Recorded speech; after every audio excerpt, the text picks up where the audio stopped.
everybody, it's your boy Ryan Mehalic here, and I'm coming at you with a post-com actually over this tryhard series versus the real Jesus.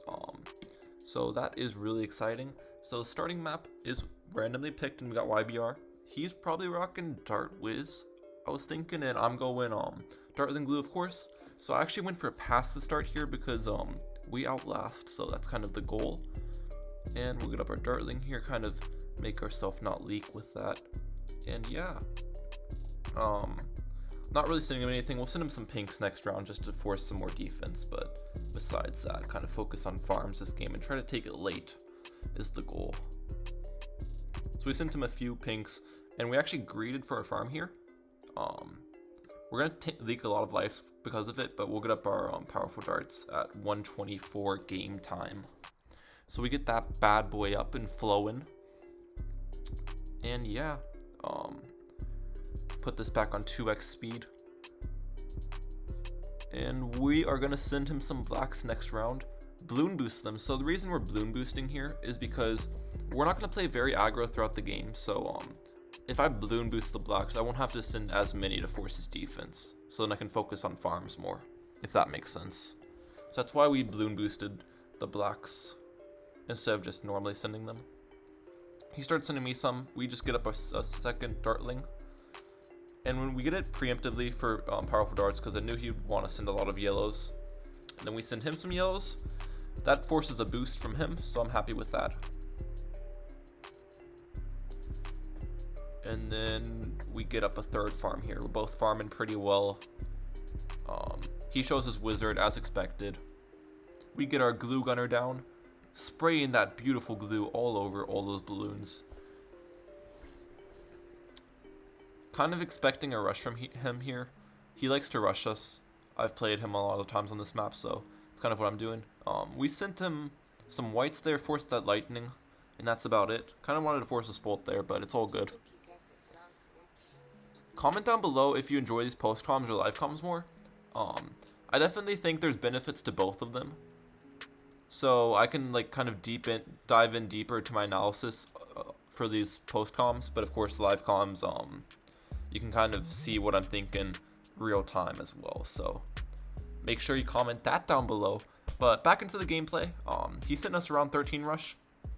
We just ended up boosting against it. I'm fine with that. We still have 2 boosts left, and I'm not really scared to boost rather than like selling farms to defend. So that's why we did that. And we both have 4 plants down for round 14. Looks like we got a spectator. Wonder who's watching us. That could be interesting. Round 15, he starts rushing us. We get up another Dartling down. We keep our glue on strong, by the way, just a tip. And then another one. And he sends a set of rainbows in there, so that kind of spooks me out. I end up boosting there. Again, we still have a boost left, so I'm fine with that. We force him a boost as well. And we get up another farm. And yeah, round 17, the AI is really easy, so nothing special is going to happen this round. We're both just farming on. He has a slight out farm, but again, I'm fine if he's out farming, out ecoing. We just kind of have to survive. We send him a mob here, trying to force his last boost out of his pocket. And that's what happens, so that's good with me. And then he gets up his tornado here, bringing back those ceramics, so good defend from him, for sure. We both farm on.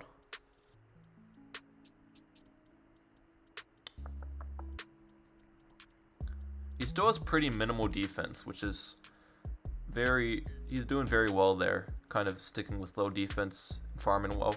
So he actually goes for his factory here. So I could have went to match it, but he probably would have sent us the BFB. So I actually just end up rushing him because he doesn't have a boost anymore, remember? So this mixes in well with around 20 AI. We send him some zebras, rainbows, and that actually forces him to sell his factory to go for a what's it called, Tempest. So that was really good. So now I'm kind of expecting him to rush me off of that. So I'm getting prepared for that. There comes a BFB. We get up some Dartlings. He starts sending us camo ceramics, so we sell and get up a laser cannon. and that's able to defend that. So well done there. I don't know why I resold the laser cannon. That was really dumb. I should have just kept it up. Sends us another BFB. We boost here. I don't know why I boosted. There is no reason I needed to boost that. So definitely a waste of a boost. And now we're out of boosts. But this still should be pretty relatively easy to defend. We end up sending him a Moab. I was hoping I would kill him. I should have sent 2 Moabs, to be honest with you. But he's able to defend 1 Moab actually. So well done there. And then looks like we're defending these BFBs.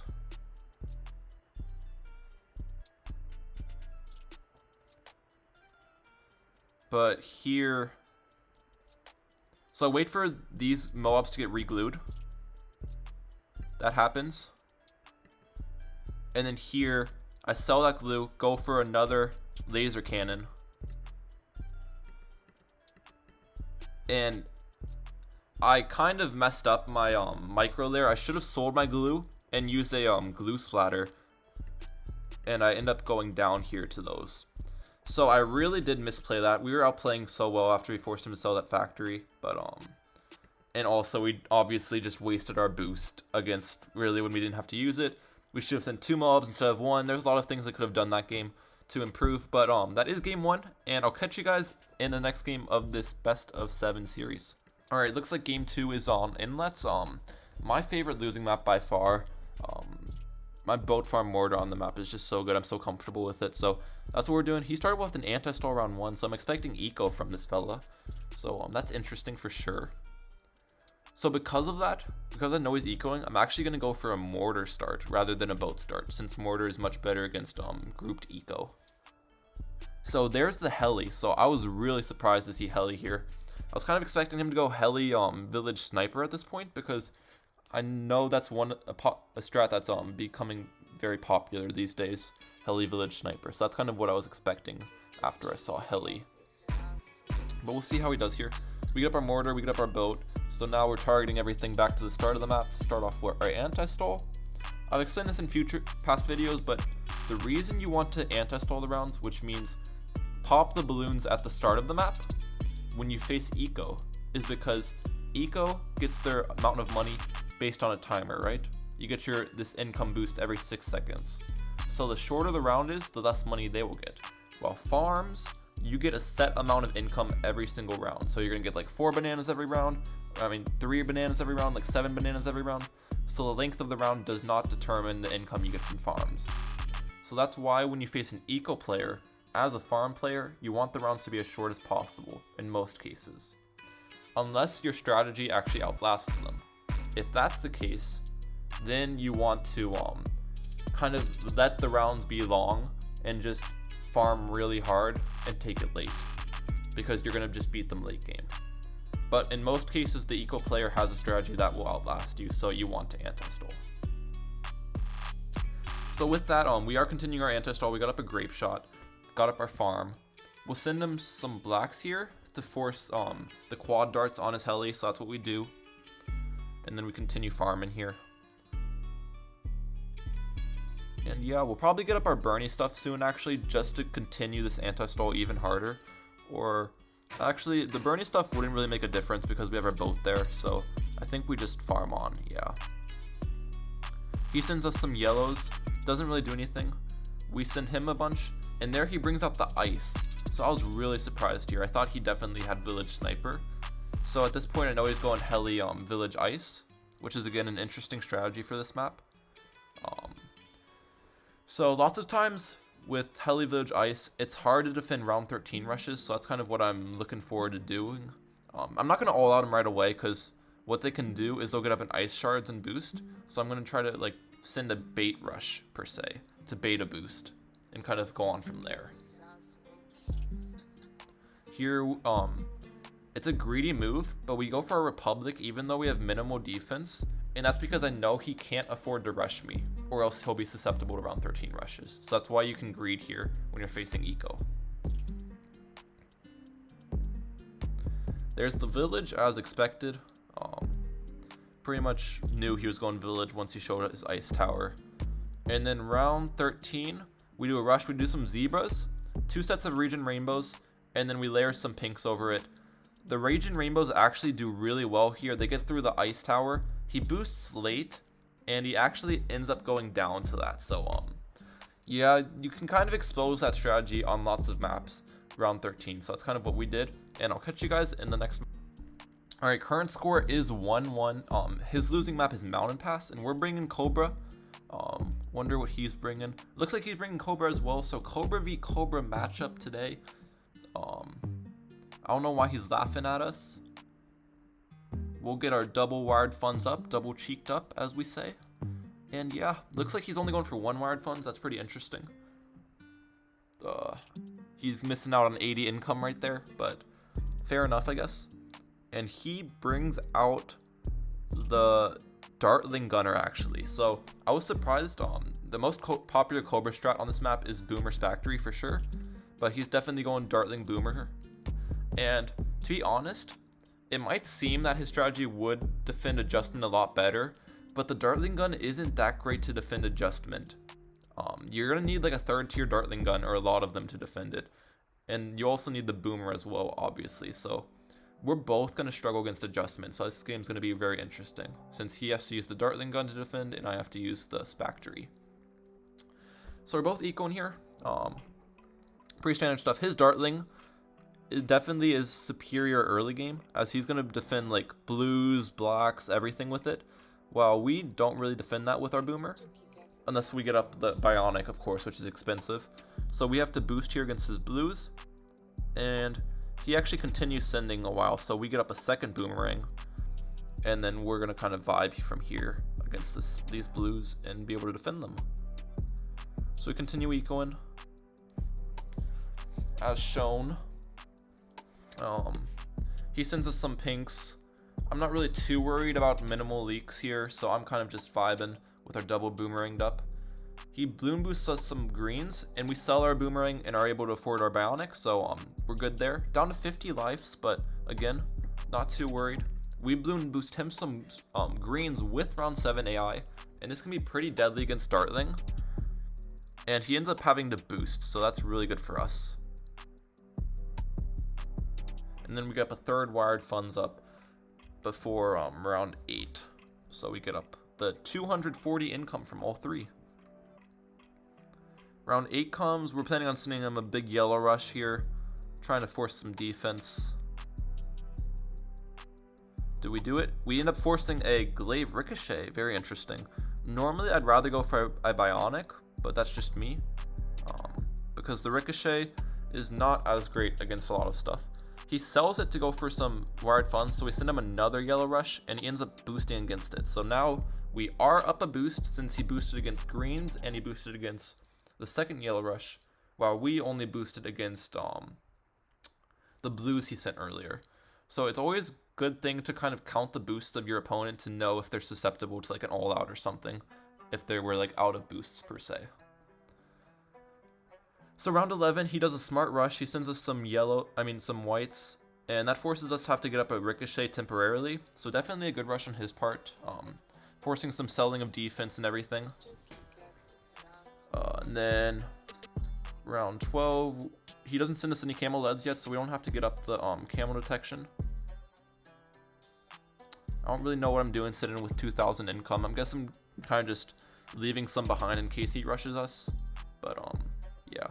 So there's some camo leads.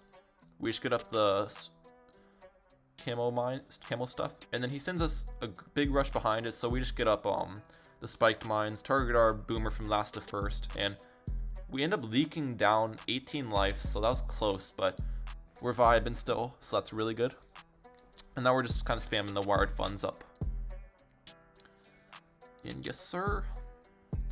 So the thing about our loadout versus his loadout is he's gonna have to get up. It's kind of hard to explain. Like if we both had like 4 adjustments per se, we would defend a lot better because we have a big spike pile, while he's gonna have to get up more dartlings.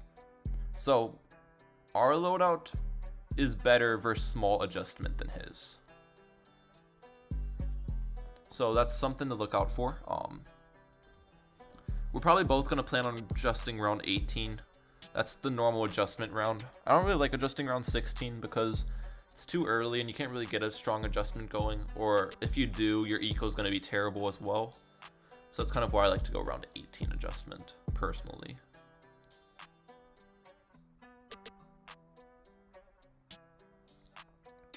So here we go for that adjustment. He's spamming boomerangs for some reason. I don't really understand that.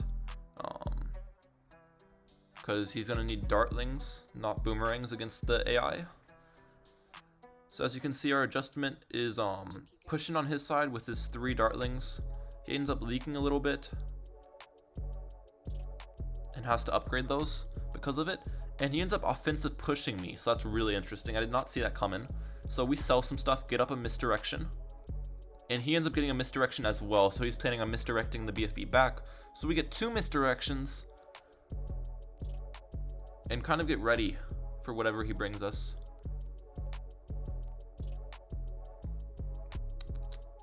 This is about to get intense, boys.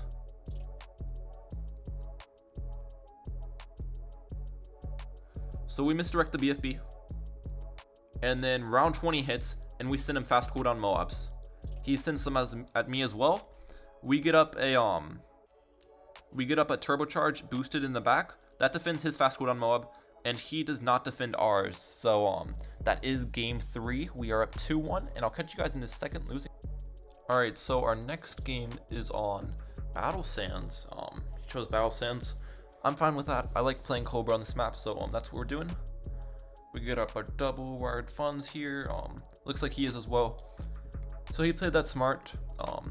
We normally start like this to kind of anti-stall the round to make it so if like they're a farm player, they could only get 1 banana, not 2. And he knew we were going Cobra probably, so he placed his down low, which are better Cobra spots, because he didn't have any reason to anti-stall the round because of that. So we both get up our double wired funds, and then we're sending balloons here. 257 is the magic number, and we'll both get our mortar up and kind of minimize the leaks that way. I don't know what he did differently than us, but he actually is up 4 lives, so that's good for him. Maybe it's his Cobra spots or something. I'm not exactly sure what made the difference there, but definitely well done from him.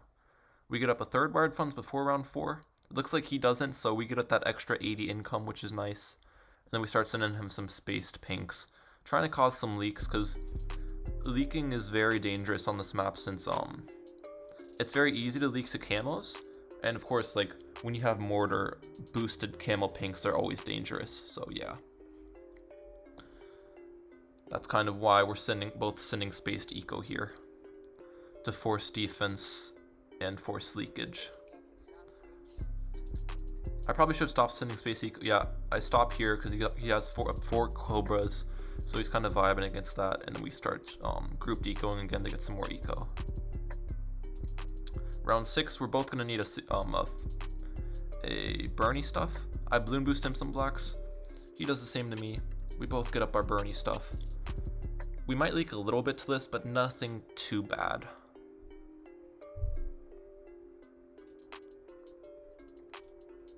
And we're just vibing. I start group decoing once again to kind of get some more eco, while he looks like he's just gonna wired fun spam, which is fine as well.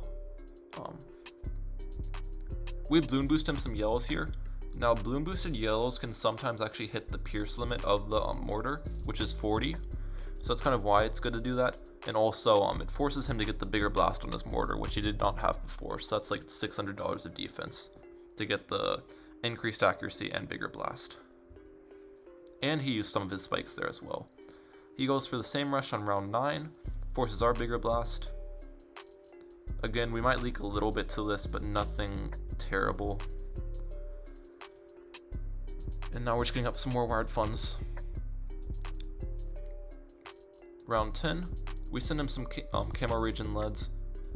Looks like he's sending us some leads as well. We both target our mortars at the start of the track, which is the best way to defend against sleeves. I've explained that in previous videos before. And then we go for a white rush here, trying to force a mortar. We do just that. We want to force a cluster if possible. And we end up forcing the cluster, so that's great. And now we have some good eco from that, because that was all eco balloons as well. We send him one set of camo pinks, and that should force the signal flare. So well done there. We get up our signal flare as well. Then round 13 rolls around. Looks like he's rushing us, so we just get up the cluster. He wasted quite a bit of money on zebras there, to be honest with you. The zebras don't do anything, and if he just sent eco balloons, he would have gotten the same result out of my defense. So, kind of a waste of money there, in my opinion, from Mr. TRJ. Round 15, he ends up sending us a lead rush. I don't think these rushes are very smart. I don't know why people do them. If you just target your mortar at the start of the track, it's a big waste of money, and it's pretty easily defendable if you just target your mortar correctly. So I think the round 16 region lead rush is pretty dumb against Cobra. That's just my opinion though. And then round 18 rolls around. We start our adjustment process. We both have our double mortars up to kind of make sure there's no camos that get by, because that's always very scary when you're using Cobra. We continue our adjustment here. He balloon boosts, so I'm curious what he's trying to send. And he ends up balloon boosting some leads, so we just go for our impact. We were going to need it anyways for the adjustment. As you can see, he has his as well, so his rush really didn't do anything there. And then we kind of continue our adjustment process. And he ends up having the boost with two clusters. And the reason is, look how many adjustments he has. It's really hard to tell at this moment, but not even all those are adjustments, and all of our Cobras are adjustments, and we have more Cobras than them. So we go for a boosted camo pink rush. That forces a third signal flare, but no leaks, so pretty much a wasted rush in my opinion. Camos are kind of expensive, so yeah, definitely not the best rush, but we did force a signal flare for the least, I guess. We continue our adjustment. As you can see, you want to kind of be the aggressor in this situation, because he has to waste a lot of money on defense, while we can get up adjustments to him, and the adjustments give us money as well. So, and force boosts and all of that jazz. So there's quite a bit of balloons actually getting through our signal flares right now, so we have to get up a third signal flare. It's always scary with this because the signal flares hit pierce limit pretty easily. We send him some leads. We end up boosting here. I'm not sure if I needed to, but we have 3, so I'm fine boosting to be safe. And then we're going to go up a 4th signal flare because I'm really scared of him sending me the camo pinks or something, and I don't want to die to anything dumb right now. He ends up having to boost here again. I haven't really been counting boosts at this point. I think that's number 2 or number 3, but I'm not exactly sure. So yeah, I should have definitely been better at that during the game. And he has his 4th signal flare up as well. So round 25 AI can get really bad for us, so we both have to watch out for that. But we'll see how this game plays out, I guess.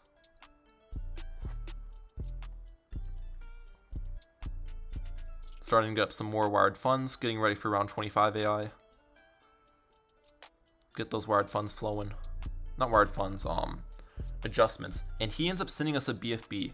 So definitely caught me off guard here. We end up selling some stuff for Moab Maulers. Getting up a 2nd impact. And this should defend pretty easily. Yeah, we end up defending that. And our boost carries us through round 25 AI as well. And then he ends up sending another BFB. 2 BFBs actually. So that's really interesting. We sell pretty much all of our Cobras, which I'm fine with because even if he's draining my Cobras, those 3 BFBs he sent drained pretty much all of his eco. So that's, if we defend this, we're definitely in a really good position. So we could end up getting a big one here, in game of course. 3 Maulers, probably get a 4th Mauler right now.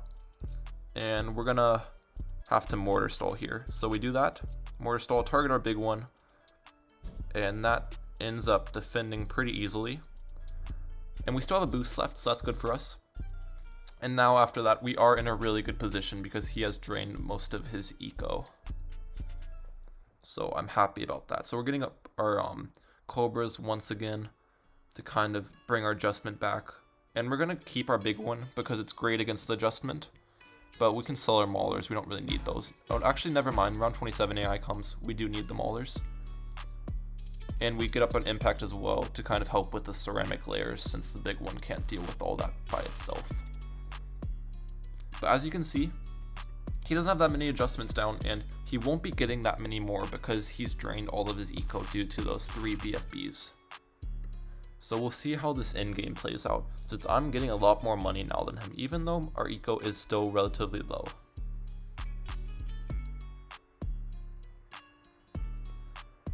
Get up some maulers because we don't want to choke the AI here. That would be the last thing I want to happen, especially after we're in a better position. We still have a spectator. I don't know who that is. He ends up boosting to round 30 AI and going down. He did send us a BFB at the end there, but that would have been a pretty easy defend. And that is game 4, so we are up 3-1, and I'll catch you in the next game. It looks like his losing map was a game, so current score is 3-1. We are up. He's rocking the Cobra, we're rocking the Wiz Village, and the thing with Wiz Village is this side is actually much worse than left side, and the reason being, the way the lightning works on the wizard is the lightning hits everything pretty much to the right of the wizard, right? So when you're on the left side, where my mouse is, like pretty much in between his cobras, is where you want to place your wizard, and that's good because it is at the start of the map too. But on this side, you'll see where I place my wizard. It's much worse because it is farther back on the map, but it's the best spot because of how the lightning is. So that's where you have to place your wizard when you're on the right side. But there is one advantage to this spot, and that's that the rounds are going to be anti-stalled less. So it looks like he's planning on playing this pretty heavy adjustment-wise. I mean, pretty heavy ward funds-wise, and not really send us much eco, which is interesting. We're not really going to send him anything. We'd have to send, first of all, a lot of reds to do anything through 6 Cobras, so we're just kind of going to farm on from here and chill with our lightning wizard. We put our lightning wizard on strong, and that should be able to clean up the blocks with the fireball as well. So we're vibing there, and yeah, kind of gonna chill with that, and then we're gonna need more defense on round 8, but we're gonna go for a second plant first. Get our second wizard flowing. We'll place it right there. We get it up. He sends us a lot of yellows, and we end up having to boost here, which we boosted kind of late, so we actually leaked a good bit, and we go for our village here as well. Get up a third farm, and now we're getting prepared for a white rush. He ends up balloon boosting a white rush. We get double fireball, double lightning, and I thought this would be enough to defend, but it actually isn't. So we actually sell a farm late and end up barely leaking here. I didn't even see balloons leak once I was at 2 lives, so we actually end up dying to whites on round 11, which was really annoying. But we are still up 3-2, so I will catch you guys in the next. Alright, it looks like the homies losing map was no, my losing map was Yin Yang. And I'm pretty confident. I knew he was going to go Cobra on this map, and I'm pretty confident in my belt mortar that I can defend his adjustment. Even though it's a 2-way map, I still think I have a good chance. So I'm going belt mortar here. That's kind of why I chose the map. And we're starting off with the farm. You pretty much just have to farm really hard this map, and don't really send him anything. Just really passive, farm heavy. And now we're gonna get up our boat after we get up that farm. I pretty much know already he's gonna go Cobra with Ace. That's pretty much what everyone goes when they go Cobra on this map. And we're going boat mortar, obviously. We're gonna greed for our plant here, and then we'll get up a second boat after we get the plantation. After we get 1 banana, we get up that plantation. And now, instead of going for like a faster shooting like normal, on this map I like to go for second grape shot because it can deal with greens. It's better against blacks as well. So you want to place your second grape shot over here, and on close it's actually really good because it hits this bend and the grapes travel all the way down to the bottom part and will hit the balloons down here as well. So I think that's the second grape shot spot you want, and I put both my grape shots on close as well. But to be fair, I actually ended up getting that grape shot up preemptively. I just needed to get up a 0-0 boat, and then I could have went for another farm and then got my grape shot after that. So a bit of a misplay by me for sure. I didn't need to get up a whole grape shot on round 5. I could have just got a 0-0 boat. But I guess I leaked less in the process, so there's pluses and minuses. He ends up sending us a lot of greens here. Balloon boosts some blacks over it. This will cause some leakage on our side, but nothing too bad, because we do have the double grape shots. And as you can see, one bonus that he isn't getting up defense is that these rounds are actually lasting much longer, since he's not anti-stalling these rounds. As you can see, these red balloons are going all the way around the track, and I guess he notices that he gets up a wizard, but doesn't really make any difference to how long the rounds are lasting, so that's good for us. Round 8, he sends us a big yellow rush, huge. We end up getting a mortar and targeting our boats a little bit. We're down to 31 lives, 25 lives. So that was actually really bad. He forced a whole Bernie stuff there and a bunch of leaks, but we did not boost, which is good for sure. Round 11 comes, he sends us some whites, we get up a destroyer. That should be able to handle everything he sends us. And it looks like it does. So we kind of just farm on from here. Our farms are amazing, which is great. And he ends up sending us a big round 13 rush. We should have had this destroyer on close the whole time. Since it was on first and was chasing like that, we end up leaking down to 7 lives and having to boost. Really bad targeting on my part there. Caused us to leak and boost. So definitely bad play on our part. And now we're kind of farming on, leaving money behind, of course, in case he sends a secondary rush. But yeah, we're hoping to get around 15 BIA, but we know we pretty much can't afford to. He's gonna rush us here, so we end up just going for a second destroyer, and that should be able to handle whatever he rushes us though. So we're able to handle all of this pretty easily, and then we're gonna go for around 16 BIA. And look at this. Huge misplay on my part. I don't even get the bank income. I get no income from that BIA on round 16 since we got it up late. So I'm in a bad spot after that. Of course I misplayed round 13 or 14 with his rush there, and then I misplayed my BIA right there. So definitely not happy with how that went. But we'll see if we can still play this game pretty well. His adjustment's not very strong on round 18 because he went for all those rushes, so that's a bonus. And he ends up going for a Moab on round 18, so that's really interesting. I didn't really expect him to go for a Moab. We end up just getting up 3 destroyers and boosting, and that will be able to clean up the Moab and all the insides pretty easily.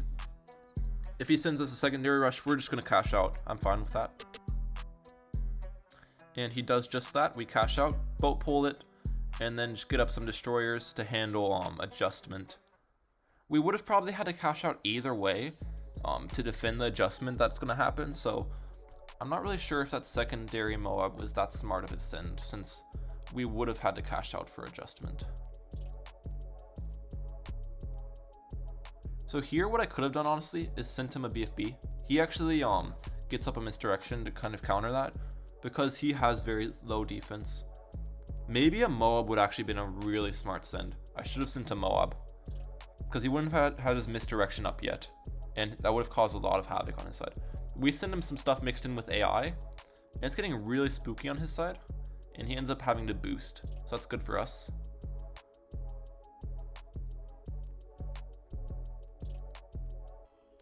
Pretty much what we have to do is just kind of keep our BI up. We don't want to sell it at any point.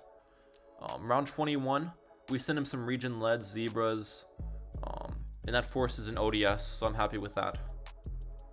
Kind of forcing him to get up defense and slow down his adjustment, while getting some eco out of it as well, of course. So our plan here is just defend adjustment, and then round 25 is when we cash out our BIA and go for a bunch of defense to defend adjustment. We're going to need a load of defense to defend. Like I'm talking like 6 signal flares and a big one. In game, of course. But yeah, round 25 adjustment can be really scary. And of course, we don't want to use our boost. We want to have a boost left. So that is the goal through round 25 adjustment. So we're kind of just using all of our money towards defense, so then we don't have to cash out until round 25 is the goal. Getting up three signal flares, a big balloon buster, getting everything ready for round 25 adjustment. And here's round 25 adjustment. We cash out our BIA. We actually try keeping it up. We'll see if we can keep it up throughout this. We get up an artillery battery, and we'll use that ability if we need to. Right now we're handling, but the round 25 adjustment gets harder as the round goes on. The balloons are looking kind of spooky here. We are handling, and we use artillery battery once. We have to use it again here. And this is where it starts to get really scary, because we're going to have to start microing the artillery battery to defend this adjustment, because round 25 adjustment is just insane. Use it one more time, and we end up defending it while keeping our BIA up, so that's definitely solid. And now after all of that, we're gonna sell some of our defense, go for a facility, and kind of farm on. So even though we are only at 1 fac on round 26, look at our eco. The reason our eco is so insane is because we kept our BIA up the whole time. We sent him some stuff to force defense, and yeah, so even though our farms aren't great, our eco is great. And our strat, we don't need very much money late game, to be honest, and he needs a ton. So what we're gonna do is, after like round 31 or so, we're just gonna start sending some space CMGs his way. He won't be able to defend. If he counters, we'll just stall. So pretty much after round 25, if I can defend that and have money left behind for like farms or whatever, I think I've pretty much won this game if I play everything else correctly, but we'll see. Looks like he's defending these Moabs pretty well. We're not having any trouble. We won't have any trouble till round 31. Round 31 adjustment can be really insane as well, so we have to watch out for that. As you can see, we're getting ready for round 31 adjustment, getting some signal flares up.